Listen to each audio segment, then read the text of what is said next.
Bonjour, moi je suis Arnaud, réalisateur de Big Boys Don't Cry. Je suis Simon Gouffreau, je suis le chef opérateur de Big Boss on Cry. Je m'appelle Amy et j'ai fait chef déco sur Big Boys Don't Cry. Et moi, je m'appelle Léa et je suis scénariste sur le film Big Boys Don't Cry.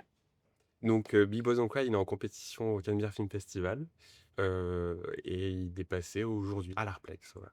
C'est, un premier court-métrage produit, pour toi Arnaud après plusieurs, projets, autoproduits. Dans ce film qui prend place dans ce petit village, proche de Marseille et dans la manière dont il est représenté, pourquoi vous avez fait le choix, d'un tel lieu et est-ce que vous avez une attache particulière avec? En fait, on s'est rencontrés en master cinéma à Satis et en fait, dès le début de l'écriture, c'était très présent cette atmosphère solaire. On voulait filmer les corps euh, en été. Ça, c'était vraiment aussi un des points qui était déjà présent dans le scénario. Bah, je pense ouais, qu'on avait passé 2 ans en fait à Marseille à observer en fait déjà cette masculinité qui se manifestait en fait dans la rue, sur les plages. Il y avait quelque chose en fait dans les corps masculins qui s'exprimait vachement et qui nous intéressait en fait sur à la fois de démonstration et en même temps quelque part en fait je pense qu'il y avait aussi l'idée de montrer la violence et la tendresse et finalement Saint-Chamas, c'est comme tu le disais souvent Arnaud, c'était aussi en fait un espace qui était un petit village à côté de Marseille et le côté un peu enclavé du village, en fait, avec, je sais plus ce que c'est, cette espèce de montagne, en fait, derrière qui enclave au niveau de l'étang de berre. C'était ça aussi, en fait, l'idée dès le scénario, d'avoir, en fait, des personnages qui sont un peu entravés dans un espace et d'avoir aussi la question de quand on part de là où on a grandi et qu'on y revient, mais qu'on n'est plus vraiment la même personne et qu'on retrouve sa famille ou ses amis qui n'ont pas, eux, réellement changé. C'était ça qui, je pense aussi, d'un point de vue décor, choix d'arène était important. Ça fait, du coup 2 fois que vous mentionnez, le travail des corps qui a l'air, très, présent, dans votre intention, pour ce film. Comment vous avez appréhendé cette tension entre, violence et tendresse aussi? Et quelles pouvaient être aussi vos influences, cinématographiques autour de ce travail des corps? Je pense que le côté violence entre gros guillemets, décor, c'était beaucoup dans l'acting avec les comédiens que ça s'est fait. Il fallait trouver des comédiens, qui expriment déjà, quelque chose de assez, alors je remets des guillemets, mais assez viril, d'un point de vue physique. Et après, la tendresse, c'était plus dans leurs émotions et leur caractère individuel. Donc il fallait toujours allier un peu entre les 2 et surtout entre, Lucas et Hicham, il y avait quelque chose qui jouait de très ambigu et du coup, fallait toujours être un peu sur la corde entre les 2. Donc ça, c'était beaucoup enfin beaucoup, pas tant parce qu'on a eu que 2 jours avant le tournage, mais c'était beaucoup de dialogue en tout cas et enfin un peu de répétition. Puis les inspirations sur le corps, il y avait évidemment beaucoup au beau travail de Claire Denis, dès le scénario avec Léa et après, à l'image avec Simon Puis Moonlight. et puis Mouna aussi Ouais. The Blaze, et The Blaze aussi. pas mal, ouais. Et puis il y a eu aussi après Andrea Armand. Ouais, oui, les inspirations, tout le cinéma d'André Arnold, le travail de la caméra à épaule, d'être très proche des corps, de sentir qu'on est assez proche toujours des visages, des regards, ce qui était un peu le combat sur tout le tournage, d'être toujours au plus proche des regards, au plus proche de l'émotion, qui est quelque chose qu'on retrouve dans son cinéma, dans American Honey principalement, où il y a beaucoup cette image très solaire aussi. Il y a un truc, on a l'impression que c'est tout le temps tourné un peu à la Golden Hour, et ça, c'est qu'on voulait un peu retrouver aussi. Et moi, ce qui m'a plu aussi dans le travail de Simon, mine de rien, quand même, si je peux le dire, c'est qu'il avait fait enfin, tu avais fait beaucoup de documentaires avant. On avait préparé, en fait, avec Léa avant, ce qu'il disait au scénario et ensuite il fallait qu'il trouve le côté authentique sur le plateau et donc il fallait aussi que la personne derrière la caméra puisse aussi capter tout ça de façon fluide, quoi. Et par rapport au travail d'André Arnold, aussi dans cette volonté de représenter, des personnes, qui viennent d'un milieu populaire et de la dignité qui leur est donnée aussi. Oui, complètement, parce que je pense que dès le scénario, on voulait pas en fait, montrer juste, des hommes qui font des blagues, qui se chamaillent et qui est pas forcément, qu'on puisse penser que ces mecs sont intolérants et du coup, je pense que c'était très important en fait de les filmer, avec beaucoup de sensibilité en fait. Moi, j'ai vécu dans un petit village qui est pas dans le sud de la France, mais en Normandie et c'est quelque chose que j'ai pu beaucoup voir dans le bar de mes parents, il y a beaucoup d'hommes d'ailleurs dans ce bar, il y a très peu de femmes qui y vont. Et souvent, c'est des les clients de mon père, ils disent beaucoup de choses où quand on entre dans le bar, ça peut être très choquant et en fait, en parlant avec eux, parfois, on s'aperçoit que c'est pas forcément, vraiment pensé, quoi. C'est vraiment des choses qui sont redites tout le temps, mais qui sont pas forcément pensées. C'est un film que vous avez coécrit, tous les 2, Arnaud et Léa. Est-ce que vous pouvez un peu parler de l'impulsion qui vous fait commencer à écrire tous les 2 en binôme? OK. On a fait donc Satis ensemble, on était dans la même section, on a fait les mêmes études et donc on n'a pas exactement à chaque fois la même version du début, mais moi j'avais proposé à Arnaud en fait qu'on commence à travailler ensemble parce que je savais que je voulais faire du scénario, ça m'intéressait, beaucoup en fait de me diriger, vers ce métier-là. Arnaud était tout de suite en fait très attiré par la direction d'acteur et donc on avait émis l'hypothèse un jour de faire un projet ensemble. Et donc, pendant le confinement, moi j'étais à Marseille confinée, Arnaud était en Australie, donc on avait 8-9 heures de décalage horaire. Arnaud m'appelle et me dit: «Bah, j'ai une idée en ce moment, j'ai très envie en fait de développer un scénario autour de la difficulté à exprimer ses émotions, notamment en tant qu'homme. Est-ce que ça te parle? Est-ce que ça t'intéresse? Est-ce qu'il y a quelque chose qu'on pourrait peut-être développer ensemble?» Et donc on a cherché comme ça, en fait, pendant plusieurs mois un peu l'angle, ce qui nous intéressait dans ce sujet-là. Et finalement, je pense qu'au bout de ouais, de plusieurs mois, ce qu'on a remarqué, ce qui revenait tout le temps quand on se parlait de nous, en fait, finalement, de nos expériences par rapport à cette thématique-là, bah, c'était la question de la masculinité, la question finalement de pourquoi parfois c'est difficile pour des hommes d'exprimer ce qu'ils ressentent, mais aussi pour nous, en fait, dans nos entourages, masculins proches, d'avoir des discussions sur des choses de l'intime. Et donc, je pense qu'à force de se parler, bah, de nos pères, nos frères, nos amis, nos amants, nos amoureux, finalement, bah, ils sont devenus un peu ces 5 personnages. Je me souviens de les pitcher à midi et du coup, les prénoms n'ont pas bougé depuis ce pitch à la volée. Mais, on s'est dit un peu, c'est comme les 5 doigts de la main, en fait. C'est des amis qui se connaissent depuis toujours et qui, forment un peu enfin, un groupe à la fois homogène, mais qui finalement représente chacun une vision différente de la masculinité. Enfin, c'est un peu caricatural, mais c'est vrai qu'on a, bah, du coup, celui qui est le plus naïf, le plus influençable, le plus jeune. Il y a le plus impulsif, mais aussi le plus drôle. Il y a le plus charismatique, qui a du leadership. Enfin, c'est un peu des archétypes de personnes qu'on pourrait retrouver dans un groupe, d'hommes. Parce que je pense que c'était ça aussi qui nous plaisait beaucoup dans ce projet, c'était d'aller chercher, qu'est-ce qui se passe au sein d'un groupe d'hommes, en fait. Parce qu'on pensait à Bande de filles, on pensait à des films comme ça, on est dans des groupes, mais souvent, j'ai l'impression, moi, personnellement, de plus avoir vu des films où il y a 2 ou 3 personnages, on voit l'amitié comme ça, mais un groupe, comment ça marche en termes d'énergie, comment chacun essaie de trouver sa place ou non, quoi. Très vite, le projet a pris une tournure très intime, du point de vue scénario avec Léa, parce que je voulais quand même qu'il y ait une ambiguïté entre, Lucas et Hicham. Donc ça, c'était un peu toutes les relations amoureuses qui ont échoué, malheureusement, dans mon passé avec différents garçons, où j'ai pu être amoureux et c'était pas forcément réciproque et du coup, je pense qu'on a aussi créé cette balance entre le groupe et qu'est-ce que ça fait d'avoir une relation un peu ambiguë dans ce groupe-là qui soit non dite et qui puisse, justement pas la dire, et juste montrer la force de cette relation mais qu'elle soit pas nommée quoi. Et donc ça, c'était aussi, je me souviens aussi beaucoup une question qu'on se posait avec Simon au tournage de à quel moment du film on va est-ce qu'on il faut pas qu'on comprenne trop tôt qu'il se passe un truc entre les 2. Donc en fait, je me souviens que c'était quelque chose qu'on se disait beaucoup au tournage, faut qu'on soit tout le temps très, subtil, et pas, trop démonstratif, pas trop explicite. Ça me fait penser à cette, scène qui, j'ai l'impression, est un peu un tournant, la scène nocturne, quand ils se retrouvent au bord de l'eau. La fuite émotionnelle, c'est quelque chose qu'on voulait beaucoup faire, aussi avec Léa et qui représente aussi beaucoup le personnage d'Hicham.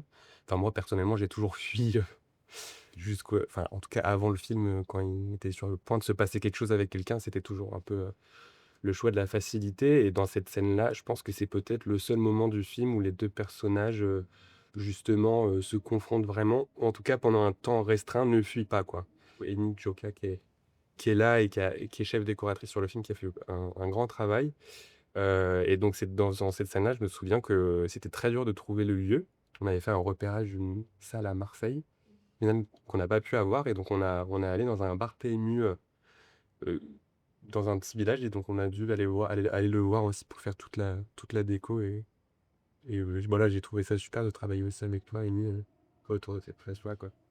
Ouais, c'est alors l'avantage des petits budgets, parce que c'est un film à très petit budget, c'est que du coup, on est amené à avoir plusieurs rôles, dans le film et c'est vrai que j'ai beaucoup aidé Arnaud à faire les repérages aussi et on a un peu sillonné tout le pourtour de l'étang de Berre et de la côte aussi, du côté de Martigues Et ça devait pas du tout être à cet endroit-là initialement.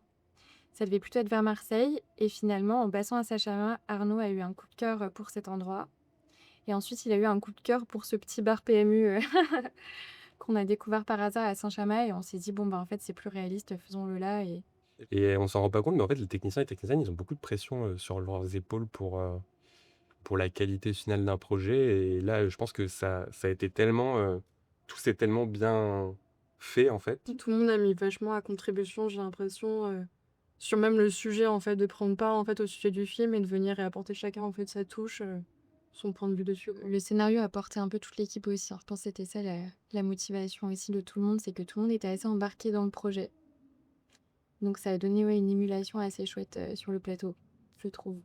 Je crois 6 mois avant le projet, où on a commencé avec Arnaud à réfléchir au mood board, au lieu qu'on voulait, à commencer à faire des repérages dans ma petite voiture. Il m'a aussi séduite en me disant que les décors, c'était très important pour lui.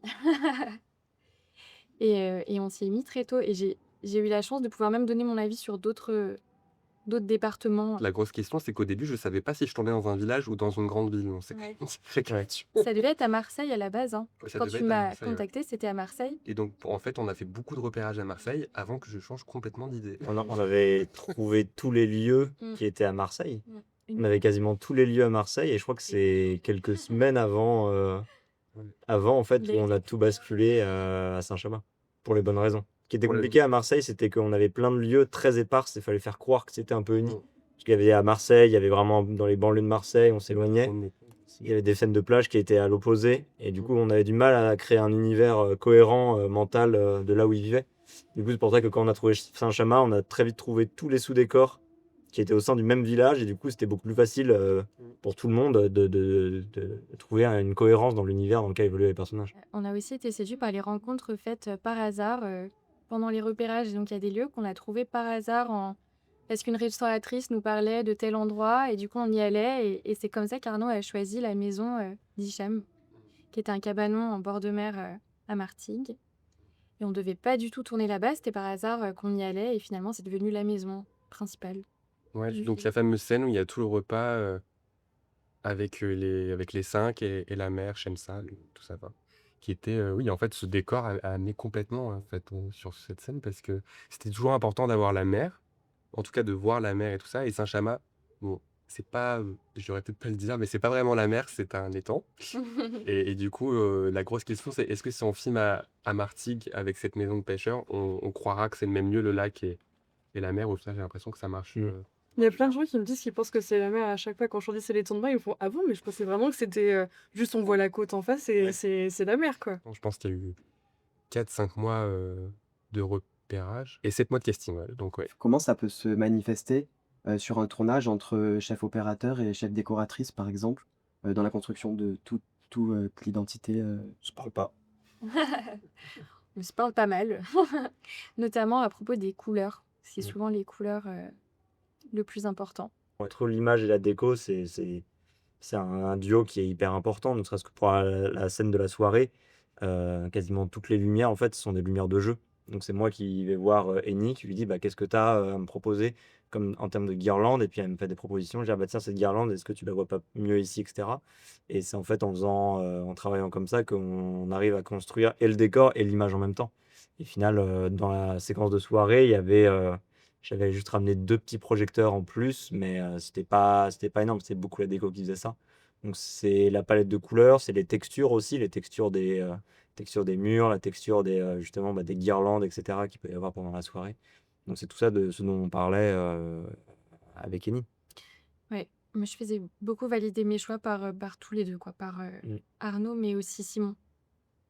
C'était hyper important.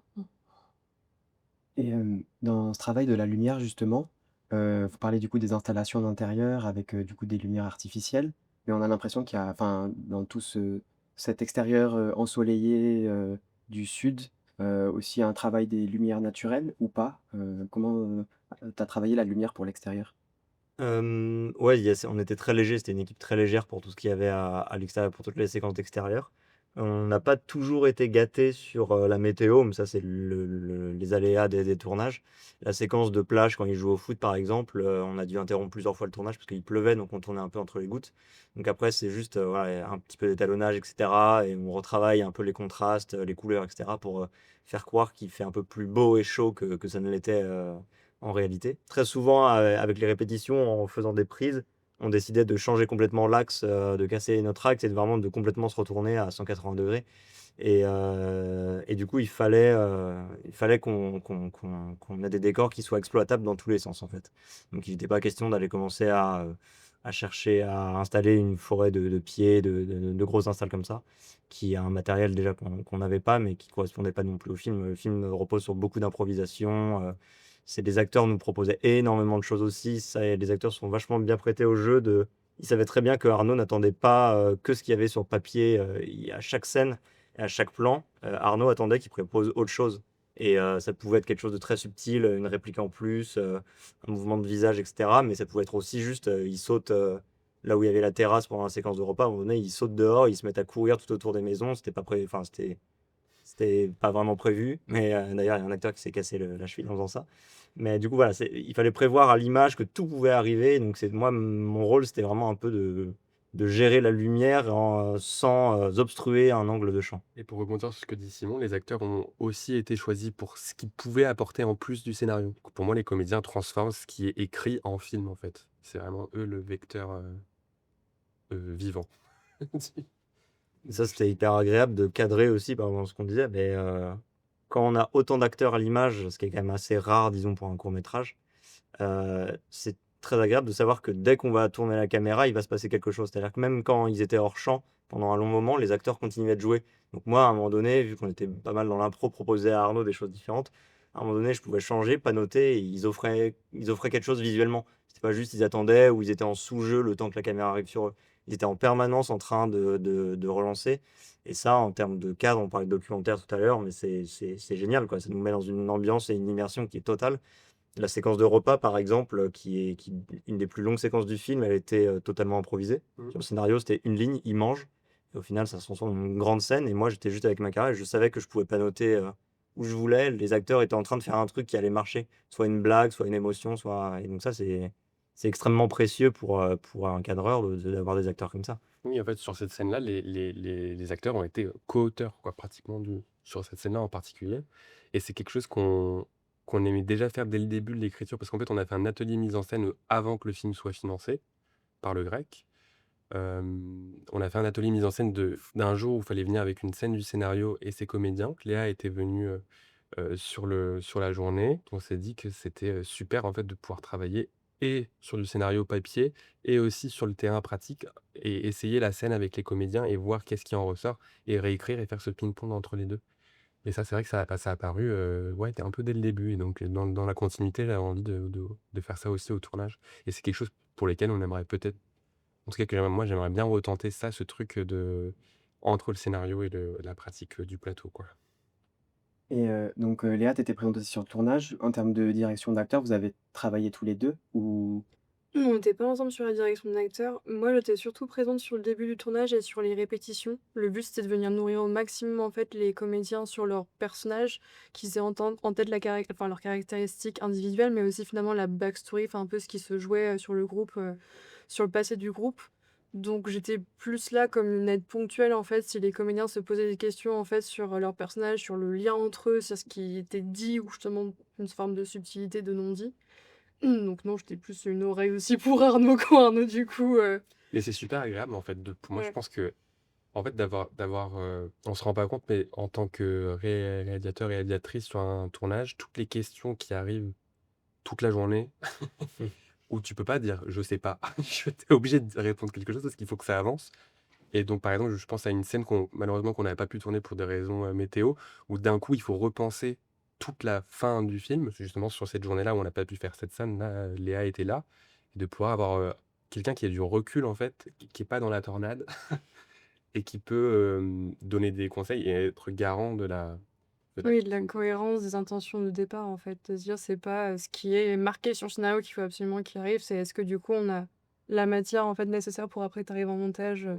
et te dire, il y a quand même le sens, en fait, derrière, Mmh. final, quoi. Tu étais venu un peu au montage Mmh. pour essayer de faire en sorte que ça reste parce qu'il y a eu beaucoup d'improvisation, mais il faut quand même voilà, faut quand même que ça termine par enfin un début, milieu, fin, quoi. Et donc ta première version de montage faisait, 46 minutes. Voilà, c'est le revers de la médaille de l'improvisation. Et combien d'heures de rush? C'est ça aussi qu'il faut que tu Il y a précises. eu 13 heures de rush pour 8 jours de tournage, pour un court métrage, ouais.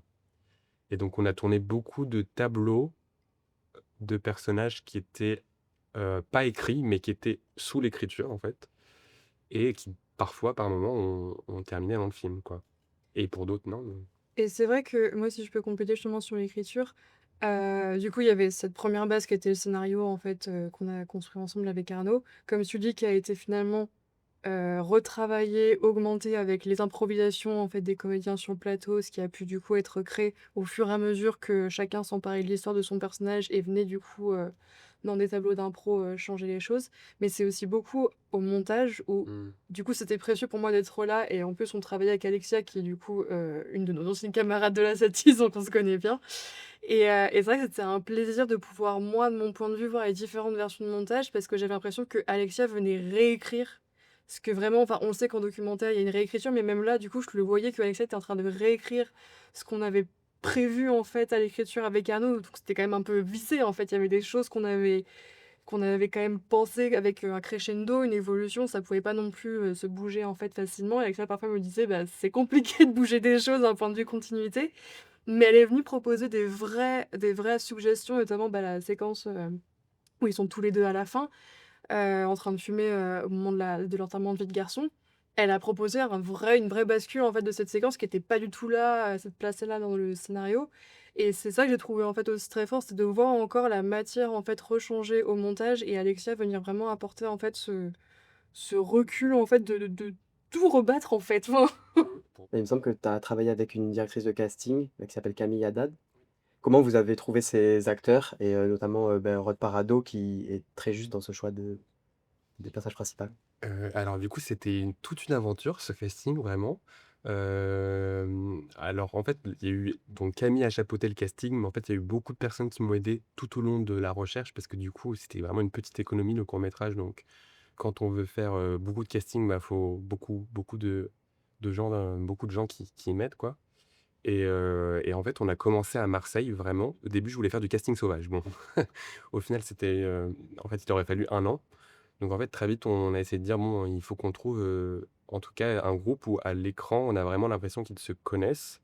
Ça, c'était vraiment le challenge et après, en fait, on a fait un casting dans toute la France. C'est un peu, triste, mais bon, je vais quand même le dire.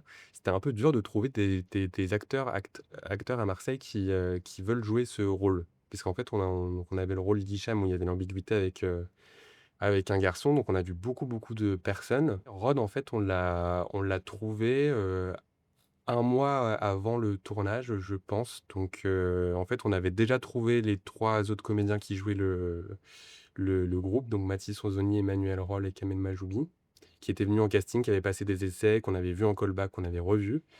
Et on n'avait toujours pas, Hicham et Lucas. Et à ce moment-là, moi, je suis monté à Paris en express pour aller faire du casting dans la bibliothèque, aux Halles. Il se trouve qu'il y a une bibliothèque, on peut avoir une salle, voilà. Et on a vu des acteurs pendant une semaine, une semaine, une semaine. On a même vu beaucoup d'acteurs, assez, connus et du coup, Rod avait accepté de lire le scénario. On lui avait envoyé, par son agent, donc il était venu, on a fait le casting et c'était, vraiment lui, quoi. C'était vraiment lui dans les regards. En fait, il a une générosité vraiment incroyable dans les regards et dans les silences. Le rapport entre chef opérateur cadreur, il y a toujours un peu un rapport d'intimité, parce que souvent c'est nous, chef opérateur cadreur, qui sommes le plus proche des acteurs au moment du tournage, physiquement parlant. Donc, quand on a des scènes très fortes, d'émotions, etc., souvent bah, on est un peu la première personne quand on baisse la caméra que voit l'acteur. Donc il y a aussi une bonne distance à trouver à la fois de respect, voilà, de pas empiéter trop sur leur métier, leur pas forcément leur demander de refaire une prise parce qu'ils étaient à 2 centimètres au-delà de leur marque, et cetera. Il y a aussi un truc, faut trouver la bonne distance pour les laisser jouer, les laisser improviser, et cetera, et qu'en même temps, voilà, on puisse avoir une synergie qui se créait. Je pense à la séquence de fin, par exemple, Complètement. où c'était une séquence où voilà, ça bougeait beaucoup, il y a des embrassades et puis ils se battent aussi à un moment donné. Donc il y avait il y avait un axe qui n'était pas possible à cause du soleil, etc. Enfin, ouais, il y avait des choses un peu techniques à avoir, mais après, c'était aussi, c'était en J3 ou J4. Donc avec Rod, on était déjà un petit peu, avec Rod et Wissem, on était un petit peu rodés sur la manière dont on travaillait. Mais voilà, moi, la grosse spécificité de ce tournage, c'était vraiment ouais, leur capacité à rester dans leur personnage en permanence. Moi, c'est ça qui m'a bluffé chez eux, quoi. Le film de groupe fonctionnait complètement parce qu'ils avaient une énergie que portait Arnaud en permanence aussi, quand même, faut le dire. Arnaud, avant chaque scène, chaque prise, il leur faisait faire des exercices, il hurlait avec eux. Et ça, tous les réalisateurs ne le font pas. Il y a des réalisateurs qui sont plus ou moins timides, entre guillemets, plus ou moins réservés, plus ou moins discrets. Arnaud, voilà, c'est quelqu'un qui, lui, c'est un capitaine, quoi. Il embarque tout le monde et quand il y a une petite baisse d'énergie, que ce soit derrière ou devant la caméra, il y a Arnaud qui est là et qui insuffle une énergie dont je ne sais pas où il va la chercher, mais qui est cruciale. Je me souviens quand on travaillait la scène avec Léa aussi, c'était une scène qui était très dialoguée. Et Au fur et à mesure, les dialogues ont disparu pour aller vers une épure. Mais comme tu dis, il y avait une synergie en fait sur le plateau pour ce moment-là. En fait, enfin, moi je me souviens être très émue à la fin du dernier plan. Il y avait quelque chose en fait où on sentait quand même que ça marchait, qu'on avait réussi à trouver, parce que cette séquence, je pense qu'on l'a réécrite 50 fois. Vraiment, je pense. Mm. Et on a mis longtemps avant de trouver un peu quel était le message final en fait du film. Et je pense que ce qui marchait au final sur le papier, c'était d'aller dans une épure au maximum pour vraiment en fait laisser les silences, les regards et les émotions parler. Mm. Et de voir que ça marchait en fait, c'était beau pour moi là. On s'est serré dans les bras. Non, mais oui, enfin, c'était beaucoup d'émotions de tourner. Et là, de se revoir tous, moi, ça me donne l'impression qu'on repart en tournage. Il l'a dit tout à l'heure, mais c'est un peu bizarre. J'ai l'impression qu'on repart faire la- un autre jour de ouais, le 2 ou qu'on retourne à Saint-Chamas demain. De cette fin. C'est super intéressant, que tu dises que vous l'avez beaucoup réécrite parce que, je trouve que vous n'avez pas succombé à, une révélation finale qui serait celle, du coming out, mais que ça se joue encore comme tout le long du film sur cet équilibre, sur cette corde comme tu disais et comment ça a évolué, cette fin? Eh bien, il y avait toujours l'idée de la fuite en avant émotionnelle et tout ça qui va pour moi avec le fait de pas se dire les choses et de rester dans le flou et dans l'ambiguïté jusqu'au bout. Et comme tu te dis, en fait, on voulait pas faire le coming out vraiment du personnage à ce moment-là. Même si pour moi, parfois, d'une certaine manière, elle l'est un peu. Tu vois, c'est un peu marrant parce qu'on veut jamais faire le truc et au final, on se retrouve quand même à le faire, mais de manière un peu détournée. Mais en tout cas, je me souviens qu'on répétait ça beaucoup au scénario avec Léa, de se dire, même où on a fait des versions où il y avait des personnages qui mouraient, on a fait des personnages où il y avait des personnages qui se tapaient jusqu'au sang et tout ça. On est On est passé par... passé par la violence pour arriver à la tendresse. Voilà, c'est ça. Oui, le cheminement d'écriture, c'était ça. C'était ça, hein. Mais oui, non, mais c'était clairement voulu dès le début de rester sur l'ambiguïté jusqu'au bout. Ça, c'est sûr.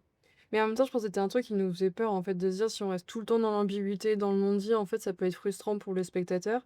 Et en même temps, il y avait un truc qui revenait tout le temps. Enfin, moi, je sais que c'est un film que j'adore et on en parlait beaucoup à l'écriture de In the Mood for Love. Moi, je sais que c'est le genre de film, en fait, qui me fracture le cœur, en fait, de voir deux personnages où on sent tout ce qui se passe entre deux, mais du coup, ils se touchent jamais.